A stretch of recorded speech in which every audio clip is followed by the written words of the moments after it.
بسم اللہ الرحمن الرحیم۔ ایک بادشاہ نے بڑی چاہت سے اپنا محل بنوایا۔ تعمیری کام کے لیے اپنے خزانے کے دروازے کھول دیے۔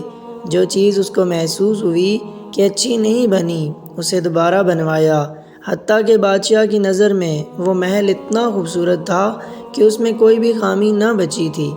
بادشاہ نے اپنی رعایا میں اعلان کروا دیا کہ جو کوئی اس محل میں نقص نکالے میں اس کو انعام دوں گا۔ لوگ آتے، محل کو دیکھتے، انہیں اس میں کوئی عیب نظر نہ آتا۔ چنانچہ کئی دن اسی طرح گزر گئے۔ لوگ آ کر دیکھتے رہے اور واپس جاتے رہے۔ کسی کی ہمت نہ تھی کہ وہ بادشاہ کے بنے ہوئے محل میں کوئی نقص نکالتا۔ ایک اللہ والے کا ادھر سے گزر ہوا، انہوں نے بادشاہ کی یہ بات سنی۔ وہ بھی محل دیکھنے کے لیے آئے۔ محل دیکھنے کے بعد بادشاہ کے سامنے پیش ہوئے اور کہنے لگے، بادشاہ سلامت، مجھے آپ کے محل میں 2 عیب نظر آئے ہیں۔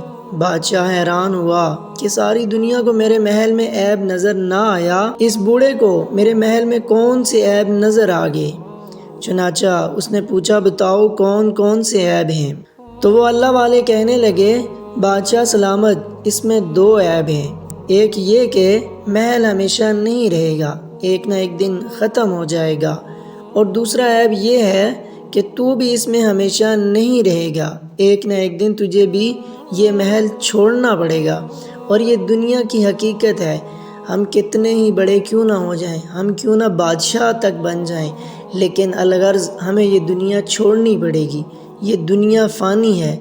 تو اللہ تعالی ہمیں آخرت کی تیاری کرنے کی توفیق عطا فرمائے۔